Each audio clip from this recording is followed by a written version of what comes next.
All right, YouTube stream is preparing. Just give me 1 second. Okay.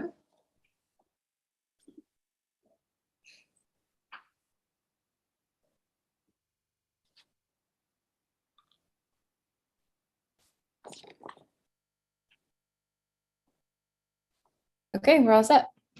Very good. Good afternoon, everyone. It's the Clean Energy Alliance Board of Directors regular meeting. It's June 30th, 2022 at 2 p.m. And Madam Clerk, will you please call the roll? Member Insco, Here.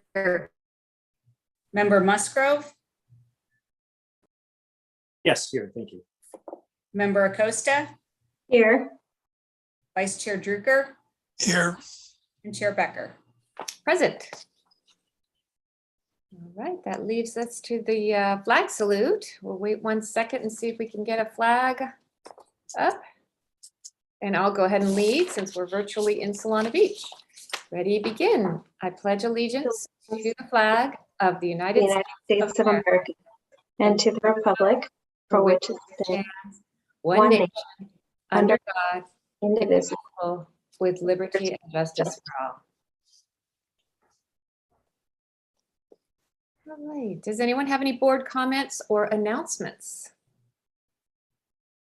Seeing no hands. All right, that brings us to the report from our Community Advisory Committee Chair. That would be Board Member Warden. And this is regarding the June 2nd, 2022 meeting that you guys had. Yes, we had a great meeting. We welcomed our new members who are excited to join us. And here's a quick recap of what happened at the meeting. Number one, out of the box, we had a very comprehensive Brown Act review for everybody to make sure we all understood the rules from Lindsay, and she did a great job on that. Then we had a pretty detailed discussion about whether or not a newsletter was a good idea. And we discussed the various strategies and options for doing community outreach, both in the new cities as they come on and in our existing cities on an ongoing basis. The takeaway summary was that a newsletter is probably not the best strategy because it requires a lot of work to do it. It's not clear how often we would want to do one and who would do it and whether people would actually read it, et cetera, et cetera. And the consensus seemed to be more in favor of using our existing social media to do outreach to the community as a better way to stay in touch with them. But correct me if I'm wrong on this, Barbara, but I don't think the committee took off the list a possibility of a newsletter. They just weren't ready to jump on recommending to your board that you put the wheels in motion to do one, thinking that it would be better to see what we can do with our existing social media sites first. And in that regard, all of you on the board and your advisory members, if you have connections in your town, whether it be a chamber of commerce or a homeowners organization or a nonprofit or a group of any kind that might be interested, let us know and we will get them to Trepepi Smith and we'll get them into the social media sites and make sure the advisory committee knows about that. The third thing that the committee did that was significant is we talked about, given that the committee only meets quarterly, that we would set up subcommittees to work between quarterly meetings. And so we did, after a pretty detailed discussion, set up the following subcommittees. On local programs would be Rick Paul is going to be the chair, and Paige DeCino and Susan Revels are going to be on that subcommittee, and they'll be looking at when we get the money and are ready to spend it, what kind of local programs do we think are appropriate for the committee to recommend to your board to carry out.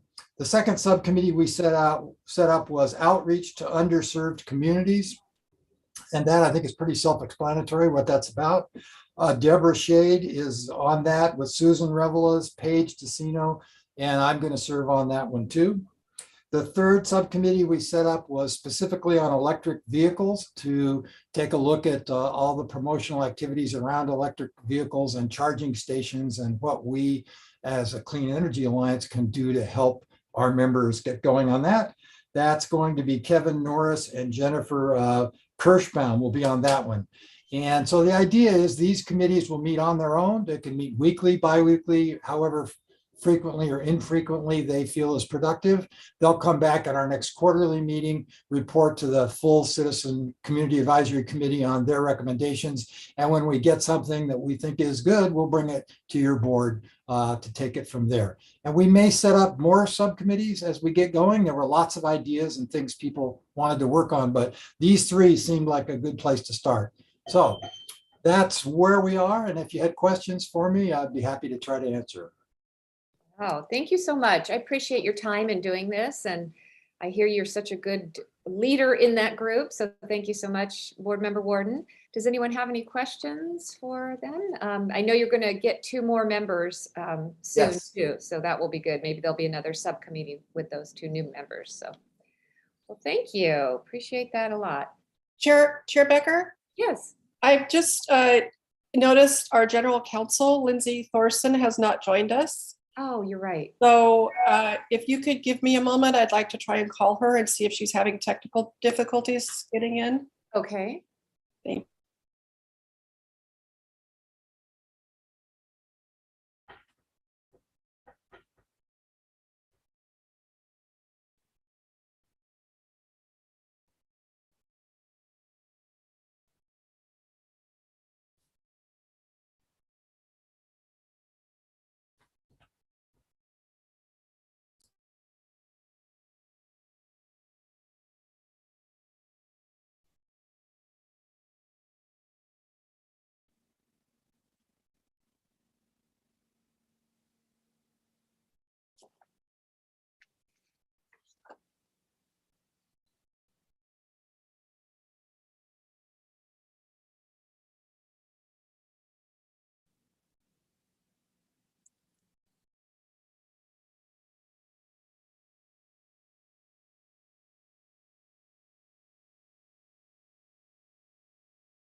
Well, I have not been able to reach her or anyone in her office.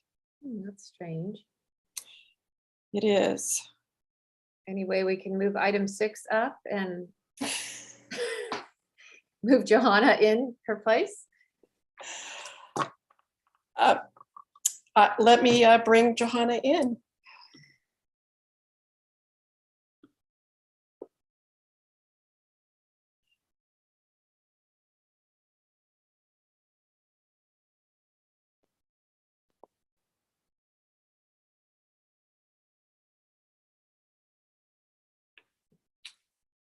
Hi, Johanna. Good afternoon. And you wore your jacket. I did, just for you.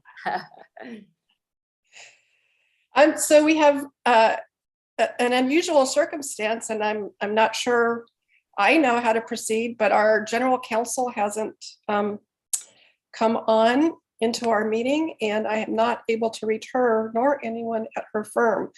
Are we, I know we haven't engaged you, but do we need to adjourn the meeting, or do we have the option of taking the item that approves your agreement? If I could recommend that you take an item out of order from your agenda, and as part of the action before you, you move it up one day and start the engagement sooner. That will be the best case scenario, given at this point it was contemplated that the contract it begins for July 1st. That is an option before the board, and you may consider that. Or we can continue, and with the understanding that the engagement starts on July 1st. Either way, I'm happy to support the board. Well, I would vote that we take item 6 right away and get a vote on that. I think that makes the most sense at this point. I don't think it makes sense for us to not have an attorney presence for this board, even though Ty and Dwight are attorneys. If I can jump in, Johanna, if you feel uncomfortable answering any questions for the board, given that you're being considered for the position, let me know. I'm happy to answer any questions that the board has to the extent that I can. I appreciate that, Ty, considering there may be some questions that are related to the contract and I can't advise the board on. So thank you. Okay, well, I would move that we move item number 6 to consideration right now. And if I have a second, we can take a I vote. will second it. All right, let's go ahead. Before we vote, should we make the change to the date to make it June 30th? Well, first we have to move it on the Let's move agenda, the and then item up. once Okay. Okay, so let's take a vote for moving item 6 to the present. Member Insco, Aye. Member Acosta, Aye. Member Musgrove, Aye. Vice Chair Druker, yes. Chair Becker. Yes. Motion carries. Okay, so let's go ahead and take item 6, and this is to consider approval of agreement with Burke, Williams, and Sorensen LLP to provide general counsel services. And we're going to make the change that the contract would begin on June 30th, 2022, if that is acceptable to everybody. Do we have any discussion on this item or presentation? We're not changing conditions of the contract. We're just moving it up one day with that adjustment. And then later we can extend it out to June 30th of 23 to ensure we're covering all of our dates. Yes. Okay. And I assume there's no change to, will there be an extra fee for today, or Johanna, will you do that gratis? I'll be more than happy to attend the board meeting as a participant today for no fee. That is not a problem. Right. All right, perfect. All right, so do we have a motion for that recommendation? I would move approval of the agreement with Burke, Williams, and Sorensen LLP to provide general counsel services beginning June 30th, 2022, and ending, I guess the first year ends June 30th, 2022. Very good. And Sorry, ends June 30th, 2023. 2023, right? Mhm. Second, Okay, Member Costa, yes, thank you. Member Musgrove, Yes. Member Insco, yes, Vice Chair Druker, Yes, and Chair Becker. yes. Motion carries. Very good. Congratulations, Miss Attorney, our new General Counsel. Thank you so much for being here and welcome aboard. Thank you very much. And I look forward to working with CEA and bring the band back together with Ty and everybody else. Thank you. Very good. Feel free to jump in if we are doing something incorrectly. Thank you. All right, so let's get back to, there is no public comment. Let me just ask, is there any public comment before? There is no public comment. Good, and there was no presentations. So we do have two sets of minutes, May 19th, 2022, the special meeting minutes, and the May 26th, 2022 regular meeting minutes. Could I get a motion for approval of those minutes? Move to approve. Oh, second. Very good. Call for the vote. Member Acosta, Yes, Member Musgrove, Yes. Member Insco, Yes. Vice Chair Druker, yes, and Chair Becker. Yes. Motion carries. Thank you. All right, the consent calendar. We have 5 items on the consent calendar. Has any member of the public pulled any of those items for discussion? No. All right, any board member wish to approve? Otherwise, we can call for the a motion. All right, would anyone like to move approval of those minutes? I'll go ahead and make the motion if there's a second. second, All right, let's vote on that. Member Insco, Yes. Member Musgrove, Yes. Member Acosta, yes, Vice Chair Druker, yes, Chair Becker. Yes. Motion carries. Very good. All right, for new business, we've already covered item number 6, so that brings us to item number 7, the Clean Energy Alliance Chief Executive Operational, Administrative, and Regulatory Affairs Update. Turn this back to our Chief Executive Officer. Thank you, Chair Becker. And I will share my screen for presentation purposes. But I will need to stop and start.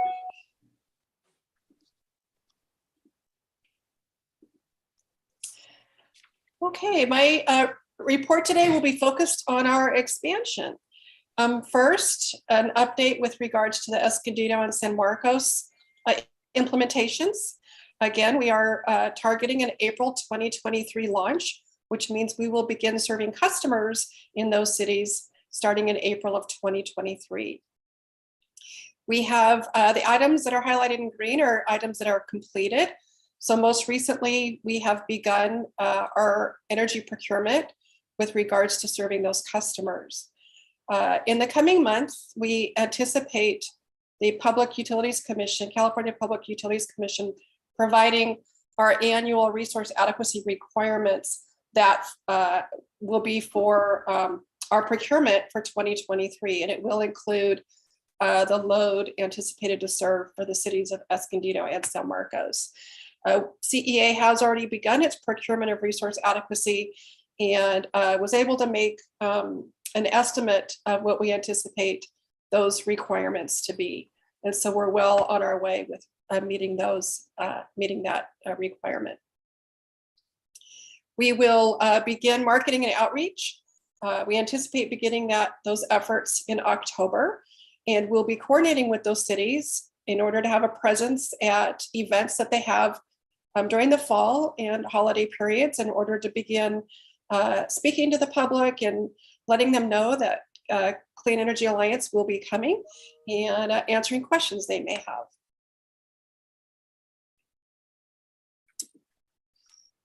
And then we have additional a phase 2 expansion, for lack of a better term, for the cities of Oceanside, Vista, and San Clemente. And those cities we would be looking at providing service in 2024. Most recently, the city of Vista at its city council meeting this week did approve its resolution to join Clean Energy Alliance and ordinance establishing a community choice energy program. Earlier in the month, Oceanside City Council considered the same actions. They adopted their resolution to join CEA and ordinance to establish a community choice aggregation program. Their ordinances will be effective 30 days after approval, and at which point then those board members will be seated with CEA. And that assumes that the CEA board approves those cities joining at their next meeting, July 28th. In addition, the city of San Clemente is continuing its analysis and consideration of joining CEA. And they will be holding a community workshop on July the 12th, which we will be attending and participating in. And then the City Council of San Clemente will be considering a resolution to join CEA and ordinance to establish the CEA at their July 19th meeting. In order to serve those customers, CEA is required to file an implementation plan amendment that informs the PUC about the expansion and outlines our plans to serve those customers. We will be bringing forward that draft implementation plan amendment at the October meeting, pursuant or if the board does approve those cities joining. And then that plan would be filed with the PUC by December 31st of 2022. And that concludes my presentation on the expansions, and happy to answer questions that the board may have. And if not, then I'll turn it over to Mr. Tosdall for his regulatory update. Well, thank you Thank for you, those Ms. efforts in attending that Oceanside meeting. That was very helpful. Thank you. All right, sorry to interrupt you. I also see that Lindsay Thorson is here with us. And so I think we should probably just let her know that we did not see her and couldn't get a hold of her. So we actually went ahead and made a motion to move Johanna Canless's contract up till today. So we will not need you today, but thank you so much. Not sure what happened, but. Thank you. I know I was not able to connect to our system for some reason. I don't know. I'm sure what was happening. Oh, sorry about that. Okay, well, thank you so much. And for today, I guess we've already made the motion, so I guess we'll just move forward with Ms. Canless. Okay. All right. Thank you. Thank you, Ms. Becker. Okay, we are all set. Mr. All right, Tosdall? thank you, Chair. Thank you, Chair. I'm going to go ahead and share my screen. Can you all see that okay? Great, thank you. I got several things to report to you all this afternoon. I wanted to go over SDG&E's general rate case, which they recently filed. There's been a pretty substantial decision on the resource adequacy rules. I also wanted to cover with you. I've got some good news to report on AB 2838. Which was the legislation related to recovery of costs and termination of SDG&E's Eco Choice program, otherwise known as their Green Tariff program. And I've got want to discuss a related application that they have before the PUC as well. And then finally, just wanted to discuss a couple of odds and ends of clean energy financing proposals that were filed, and then some developments on financial security requirements as well. So I will launch in. SDG&E filed their general rate case. This rate case deals primarily with two areas: transmission and distribution, equipment and systems, and in addition to public programs. So this is a very wide-ranging proceeding. SDG&E recovers, costs and establishes rates, in various proceedings, including the ERA proceeding, which we talk about on a regular basis. This proceeding is really dedicated to the infrastructure. So we're talking poles and wires, interconnection equipment, substations, distributed energy related equipment, transmission and distribution lines and poles. And so those are the sorts of things we're talking about in addition to the public programs. I think wanted to talk to you a little bit about some of the top level information that's coming out of this application. And I'll just remind you all that the general rate case sets rates for these components for a 4-year time period. So the first year is called the test year, and that is 2024. And then the post-test years are the 3 subsequent years.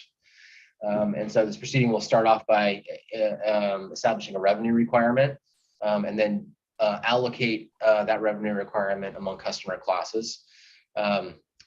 Just to summarize a few of the important details here, SDG&E is seeking a 6.7% increase in its annual revenue requirement beginning January 1, 2024. They're using the currently approved 10% return on equity and 7.5% rate of return to calculate the revenue increase. The impact for a typical residential customer is a bill increase of $9 per month, or an increase of 5.6%. So that's definitely substantial, coming on top of recent rate hikes that customers have experienced.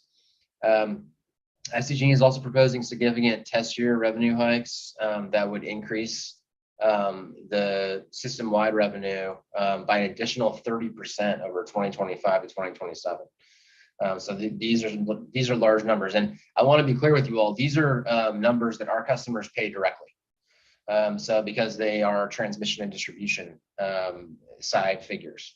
And so these increases will impact our customers as well as SDG&E's customers and SDCP's customers. The major issues that we identified are, no surprise, these test year increases that amount to 30% cumulatively over the 3 subsequent years in the cycle. They have a very substantial request for what they call ramp related spending. That's the safety related spending, and ramp is an acronym that involves risk assessment, and the priorities for spending are determined based on that process, the ramp process. The line item here is 3.2 billion, substantial line item, and so we want to unpack that a bit, look into it. There's some other provisions here around depreciation, grid modernization, and clean energy innovations. On those areas, we want to make sure that there aren't generation costs being recovered here from all customers instead of just from SDG&E customers, bundled customers. In addition, there's a very substantial component in the application for wildfire and vegetation management, something we want to look into a little bit more. Certainly, safety spending is important, and we will approach that with, through that lens. SDG&E also wants to replace all the smart meters, and so that's a substantial cost. And we were wondering whether that's necessary at this time. And there's some references to CCAs, and then there's some line items to electric vehicles. So we have filed a protest to this application along with Clean Energy Alliance. Along with San Diego Community Power, and we are currently in the process of taking the initial steps to gear up for the proceeding. So wanted to throw it open for questions. This is a pretty big proceeding. I'll be reporting back on it somewhat frequently, given that it's direct impact on our customers, and there's a pretty big line item.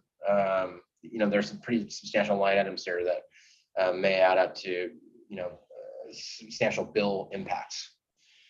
Any questions about the general rate case right now? Okay. I should also mention we're all in shock, Ty. We're just in shock. So yeah, I know it's shocking. It's shocking. 2 things I want to mention. One is now that SDG&E's generation customers have left and joined CEA and SDCP, I think the company is going to be under a lot of pressure to drive rate increases in this proceeding. They've taken a substantial revenue hit.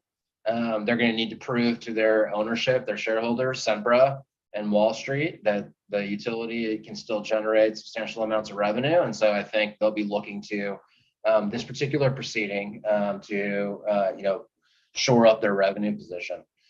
So I think we need to pay particularly close attention. The other thing is there's going to be a big public workshop on this proceeding, and so we may consider participating in that workshop and raising the concerns that our customers have around affordability, around the necessity of pursuing some of these projects, and other concerns that we may have. So that's going to come in the fall. I'll keep you all apprised of that, and we may consider having some sort of presence at that meeting. So we'll discuss later. Okay. Moving along, I wanted to report back as well about a proposed decision in the resource adequacy proceeding. This decision has actually been adopted between the time that I sent this report up and today. The commission adopted this proposed decision as a final. And so these are now, we now have new resource adequacy rules. And I'm not going to go through this in too much detail. There's little bullet points here. But the decision that was adopted basically moves resource adequacy from a kind of month-based approach to securing adequate resources for the peak demand periods to a hourly approach, a more granular hourly approach to determining resource adequacy need. This is going to most likely drive up resource adequacy requirements. And resource adequacy is an expensive product. And so there are potential cost impacts here. Just a couple of other details around this. The rationale behind it was that Southern California Edison's, this was their proposal originally, and it received the greatest support. The commission also found that it did the best job in terms of providing for energy sufficiency, which was the overarching goal here. And just one other point, the commission wanted to see resource value and physical limitations sort of linked here, if you will, and so that it achieves that goal as well. Just a couple of other details here. The decision increased the planning reserve margins. It's currently at 15%. And this is significant because the planning reserve margin is a percentage of the entire portfolio. And so this decision, instructs all the load serving entities to increase the size of their portfolio, essentially. So another, in terms of cost, that's an additional cost for all load serving entities. There are still some outstanding issues, and this rulemaking will go on. The transactability of these hourly products is a big controversial issue. And then there's a new methodology being discussed to address forced and unforced outages. And then still on the table is developing demand response, new demand response rules. So this proceeding will go on. It's going to be a big, I think, change when it is fully implemented in 2 years. And so we're going to have to pay close attention to this. There's a lot of internal discussion at Cal CCA and among the CCA programs about the impacts here. So we're all going into this this new era, together and trying to make the most sense of it, the best sense of it that we can. There's still a lot to be worked out here and still a lot to be implemented. So we'll need to pay close attention to that. So, any questions about resource adequacy? I know that is everybody's favorite subject whenever I talk about it. It's not just you all. One question. Yeah. Or Vice Chair Drucker. Yeah, so all these changes, would these changes have happened without community choice aggregation? Or is this the way for PG&E, SCE, and SDG&E to make it more difficult? Well, the softball question. I'm kidding. No, that's a tough question. Yeah. I do think that the commission's resource adequacy regime had problems with it before CCAs came around. So there were problems with it. It was kind of a blunt instrument, if you will. I think that the rise of CCA programs and their proliferation has probably exposed those existing problems. I also think that the positions that the parties took in this proceeding reflected the strength of their portfolios, and so I think the utility proposals really benefit them, not necessarily the system. And we're what was approved here, Mr. Drucker, was a utility proposal. So I think this decision certainly provides very substantial advantages to the utilities who already have a large resource adequacy portfolio. So I certainly think this decision provides a lot of advantages for them.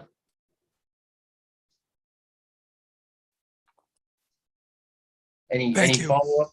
Yeah, any follow-up? No, thank you. Okay. Mr. Tozol, if I could just add one, I think, Please. important related comment is that having CCAs operating in a space does not increase the risk of unreliability or brownouts to customers. Agreed.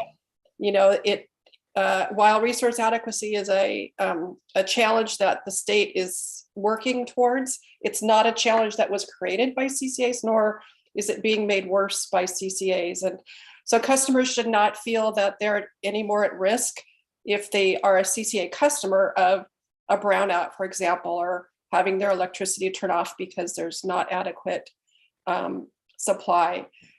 All customers have the same level of risk with regards to that with grid reliability. So I just wanted to share that and let our customers and the community know that, being a part of Clean Energy Alliance does not put you at any greater risk. I couldn't agree more, Ms. Boslin. I appreciate that addition. The issue, I think, is around some of the issues that have come up with resource adequacy don't have to do with the amount of supply that exists out there. They have to do with how that supply is allocated. And so, we have what economists would call a political problem, in the sense that we just, if the resource were better allocated by the legislature and the CPUC, then some of the problems that we have run into would not exist at all. But we also, in addition to that, I think the bigger problem that the commission's trying to solve for is just that the resources aren't online at the right times, and they need to be, and there isn't adequate supply at particular times. So that's, I think, where the thrust of this is headed, and this decision, thrust of this decision, anyway. Okay. Moving on then. Any additional comments? Wanted to deliver some good news on AB 2838. We discussed this recently. You may remember that AB 2838 would have clarified the commission's right to terminate the green tariff shared renewables programs, which SDG&E has operated under the name EcoChoice, and would have also permitted the commission to charge non-participant ratepayers, including CCA program customers, for the costs associated with the program. And so SDCP and CEA opposed the bill unless amended to remove the cost recovery language. The existing statute stated that non-participants shall not pay the cost of the program. So we were not looking forward to this change to open up other customer groups, including CCA customers, to this cost.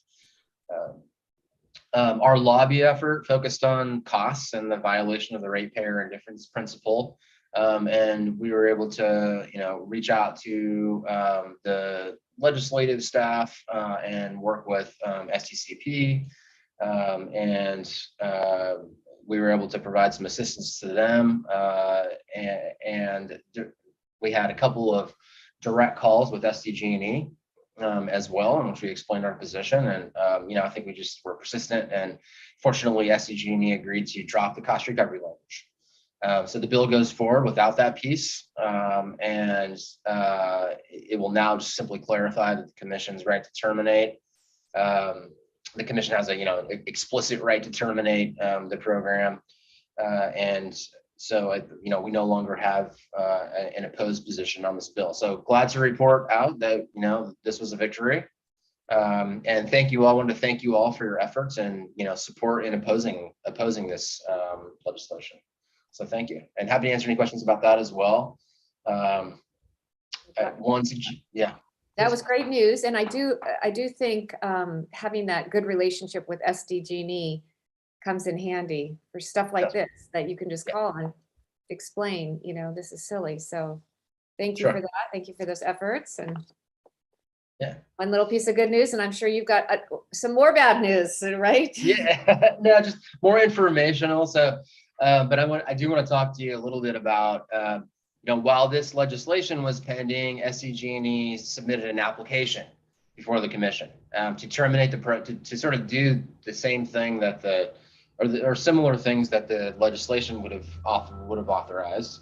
And so they have their application seeks to terminate the GTSR program, as well as a related program called DAC-GT, which is not something that CEA has pursued, but nevertheless, they are also seeking to recover the under-collected costs that we just were battling during the lobby effort and the legislation. So they're not done trying to recover these costs. They now are seeking to get commission approval to recover those costs from, it appears from all customers. They're a bit vague on their cost recovery language. So we will be responding to this application. We're in a stronger position now that AB 2838 no longer has the cost recovery language. We're in a much stronger position to say that CCA customers should not be charged. So that's, all for the good. We will certainly be engaging on this one and pushing back against SDG&E's proposal on the cost recovery. We will be supporting their request to terminate the program. So I will bring forward some additional updates on that as well. But we're not quite done with this one. Yeah. So. And if I can make some comments with regards to this as well. Again, for the community, anyone who's enrolled in SDG&E's EcoChoice 100% renewable will no longer be able to have that power supply product. Clean Energy Alliance does offer a 100% renewable energy power supply that is a green impact product at a very cost, I think a very low cost or low premium. The DAC green tariff, the disadvantaged communities green tariff, it's very unfortunate that SDG&E is not pursuing that. We haven't at this point pursued it because we don't have any, none of our existing territory is within a designation of disadvantaged community that would allow us an allocation. But as we grow, we will have portions of our territory that are designated as disadvantaged, and we will seek approval through the PUC to take on those allocations to offer this program. It provides 100% renewable energy to qualified disadvantaged communities at the same price as our lowest power supply product, with an additional discount on their total bill. So it's a very good product for customers that qualify, and we will seek to attain those allocations and offer that that service. Thank you. Thank you, Ms. Boswell. Couple of other odds and ends I wanted to mention. There's some interesting clean energy financing proposals that were submitted by some CCA programs and utilities. There's a clean energy financing proposal. These programs, I wanted to just share with you. They are designed for things like heat pumps and appliances, efficient appliances, and things that are used in the home. And the idea is to provide a way for customers to finance purchase of that equipment and that technology.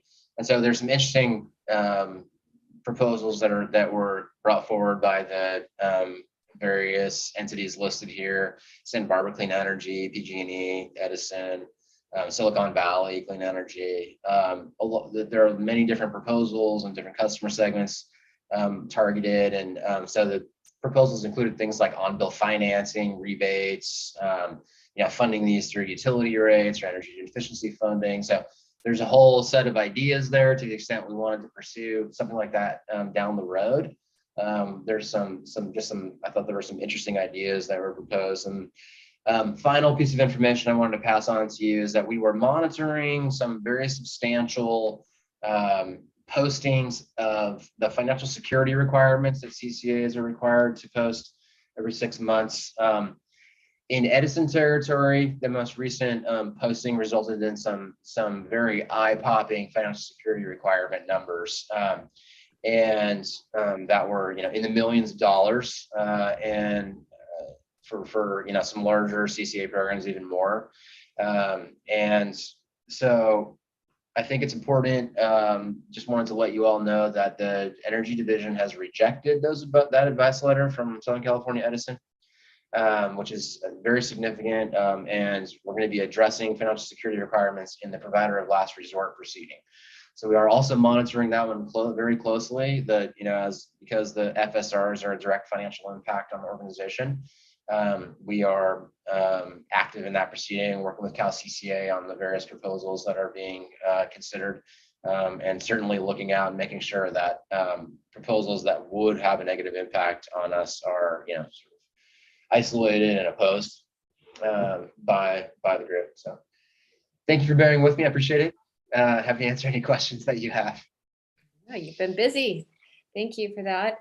Would any of those clean energy initiative or financing proposals be something we would want to link to on our website? I don't know, so the electric water heating or anything like that might be good. But the two CCA program proposals may be something that would be of interest to people. So talk to Ms. Boswell about that. Very good. All right, so that completes item number 7. And we are on to item number 8, and we're going to consider resolution 2022-003, approving Clean Energy Alliance proposed fiscal year 2022/23 budget and related actions. Thank you, Chair Becker. As mentioned, this recommendation for this item is for the board to consider adoption of resolution 2022-003, which approves our fiscal year 2022-23 budget. At our last meeting, the board did review the proposed budget. Assumptions that were used to develop the budget include developing our revenues based on our current adopted rates. So there's no rate change that was assumed, either an increase or a decrease in our rates. Our power supply costs are based on actual executed contracts, as well as the forward price curve of energy for those energy supply that we do not have covered under a fixed price contract. Consulting services were based on approved contracts and estimated time that will be devoted to those contracts. Priorities and goals that were in mind as we developed the budget include financial stability. We want to make sure that we're meeting our reserve targets and our minimum reserve of 5% of revenues contributed annually. Regulatory compliance.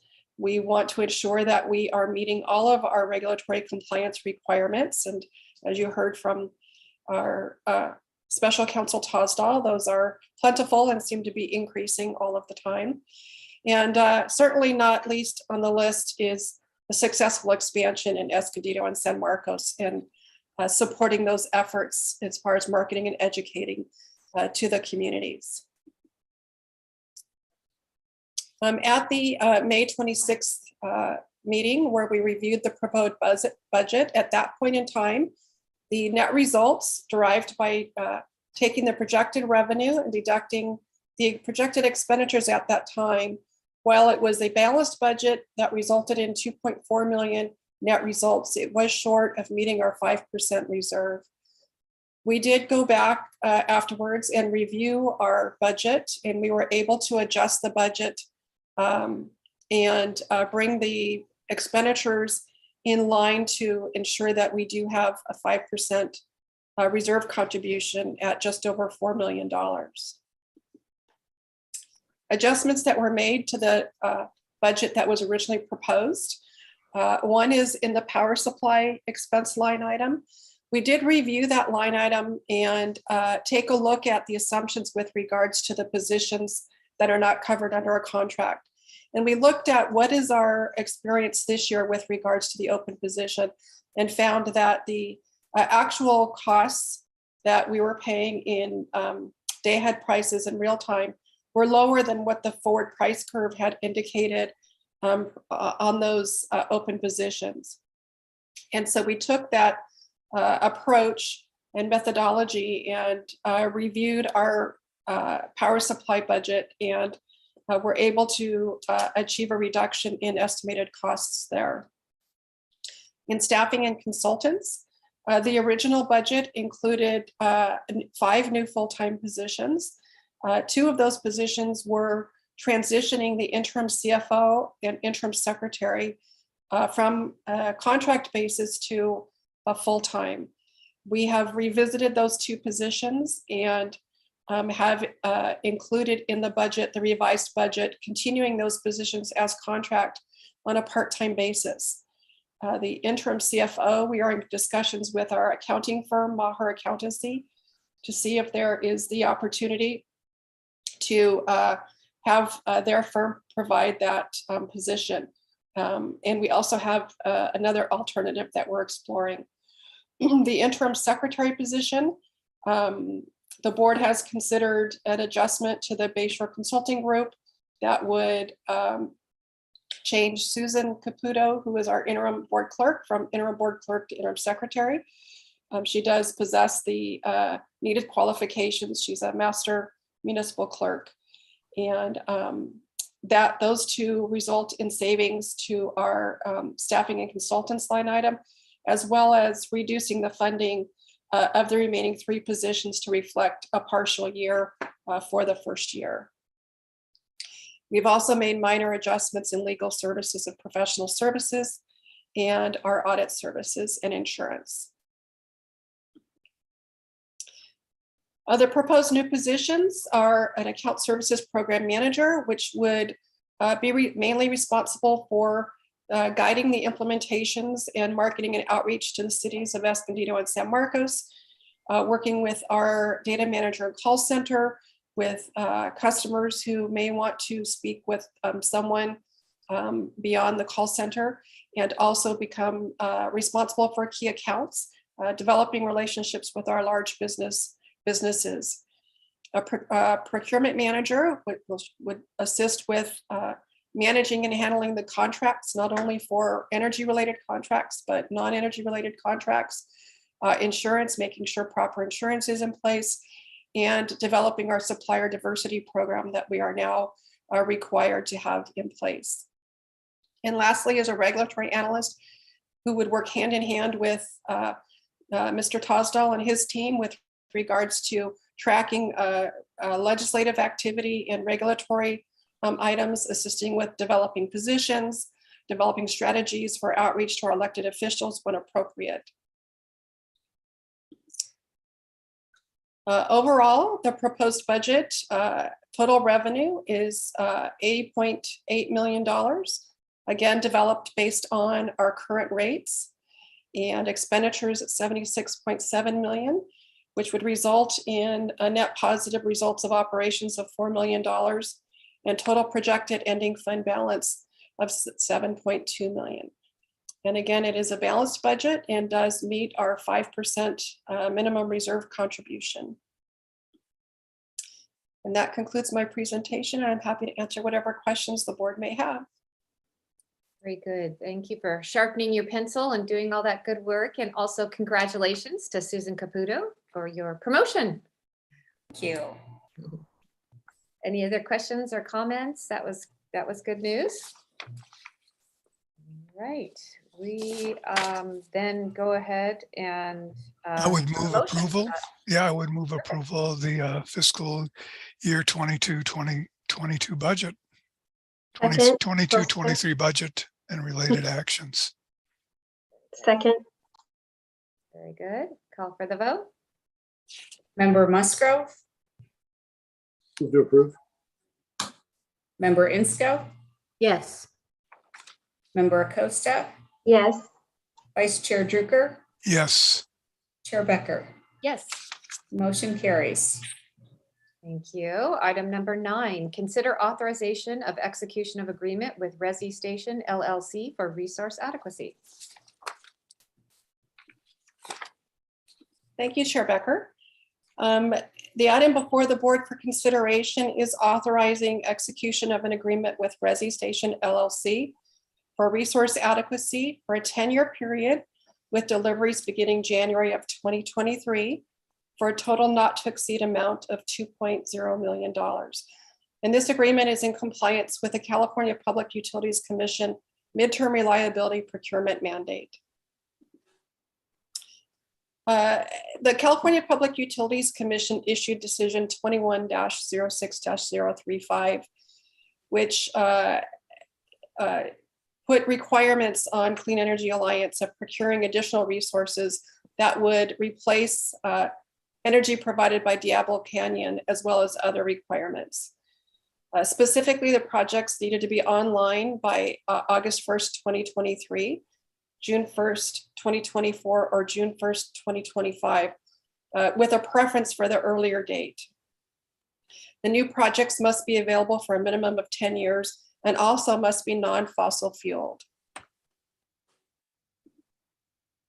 In December 2021, Clean Energy Alliance joined with Desert Community Energy and California Choice Energy Authority in issuing a solicitation for these new resources.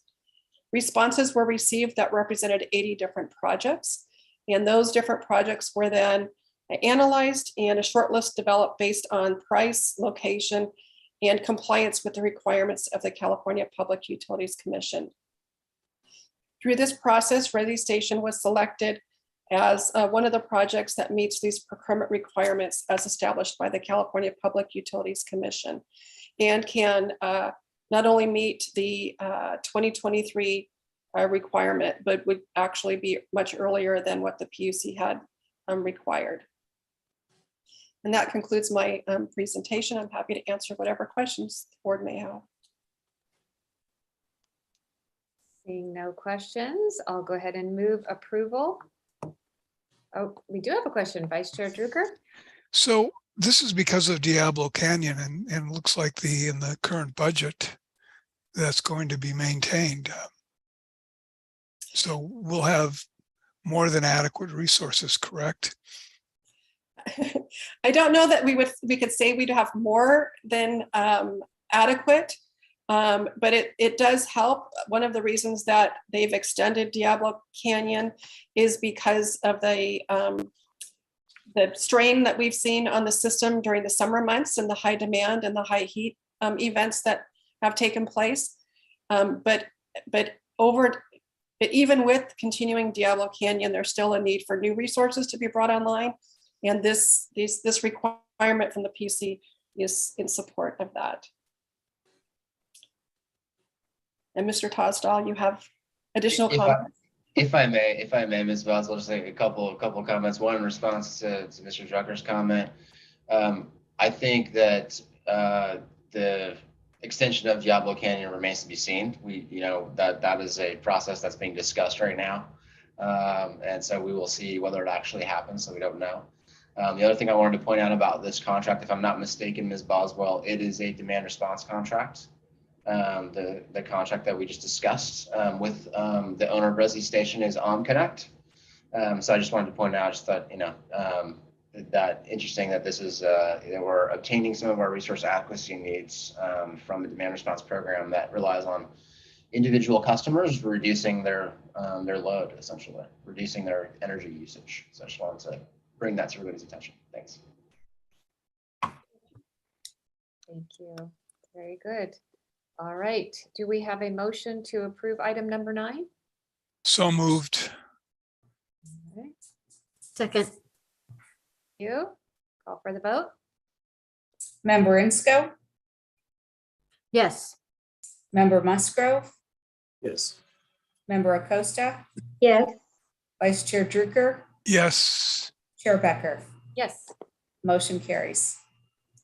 Thank you. Item number 10, consider authorization of execution of agreement with SDG&E for renewable energy through the voluntary allocation market offer process. Thank you, Chair Becker. The last item before the board for consideration is authorizing the board chair and the CEO to execute an agreement with SDG&E for renewable energy through their voluntary allocation process. And we will return to the board for ratification of that agreement. This is also comes about through a PUC decision. This decision is 21-05-030. This decision requires SDG&E to offer its excess renewable energy through a voluntary allocation to CCAs, as well as direct access providers who are serving customers who were previously served by SDG&E for generation. The deliveries of these contracts will begin in January of 2023. Benefits to Clean Energy Alliance of participating in this process are several. One of which the allocations from SDG&E's portfolio are for projects that are currently online and generating power. So this will assist CEA in meeting its renewable energy requirements in the short term. Allocations, the allocations are from resources that are currently included in the power charge indifference adjustment portfolio. So this is the group of contracts that our customers are paying SDG&E for through the exit fees that they see on their bills. So by CEA acquiring those contracts, they come out of that portfolio, and we should see a decrease in the exit fees due to that allocation or that procurement coming to Clean Energy Alliance. This process is very, timeline is very compressed. We received the notification and the documentation just late last week. And we must notify SDG&E of our intent to participate no later than tomorrow. Once SDG&E hears from us, then we will receive our voluntary allocation percentage, and we will then notify SDG&E what portion of our percentage allocation we would like to acquire. At this point, Clean Energy Alliance intends to take 100% of its allocation in anticipation of serving not only Escondido and San Marcos, but also the cities of Oceanside, Vista, and San Clemente. The deadline for CEA to execute and return the agreement is July 29th, 2022. And based on that, we are asking the board to authorize us to execute the agreement and then return to the board with the specifics with regards to the total term and cost of the procurement. The costs are based on market value or market price. So we are not paying an inflated price. We are paying what we would expect to pay if we had started a separate solicitation and acquired those resources through that solicitation. And Chair Becker, that does conclude my presentation, and I'm happy to answer any questions. Well, the good news was we didn't have to continue our meeting today since we have our first deadline tomorrow. So that's very good. And it is good news about the us acquiring those contracts and helping our PCIA exit fee. And we have a question, Board Member Busgrove. Yeah, thank you very much for the presentation. And my question kind of dovetails with what you just offered. When you say that the rate would be as though we made that offer at the initial solicitation, is that when SDG&E procured the contracts, or was that we were going in fresh from, let's say, tomorrow? And is there a cost benefit for us? Yeah, it's based on today's market value. Okay. And there are benchmarks that are known indexes that are used to determine what that today's market value is that we will be acquiring those resources. So, we also have our recent solicitation that we did where we had the 80. So we have something to compare to. So I get that this effectively makes SDG&E whole from their indebtedness that we're now going to acquire, but it also allows us to lock in power for the term of the contract. Is that correct? Yes, these are long. There'll be a combination of short-term and long-term contracts, but we would have those contracts through the end of their term.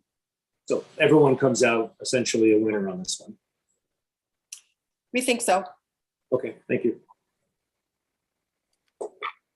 Right. Is that a motion to move item number 10? I'll make that motion. Thank you. All right. Second, anybody? Second, Okay. Go ahead and vote on item number 10. Member Insco, Yes. Member Acosta, Yes. Member Musgrove, Yes. Vice Chair Druker, yes. Chair Becker. Yes. Motion carries. Thank you. And I'm going to hope the answer is no. Did we have any public comment on any of those items?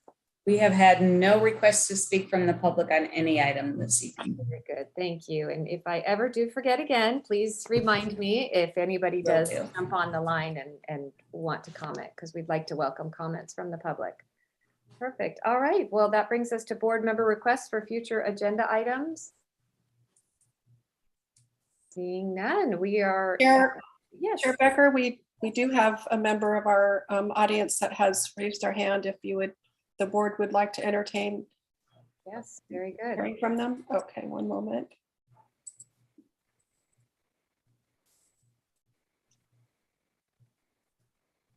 Okay, Ms. Robinson.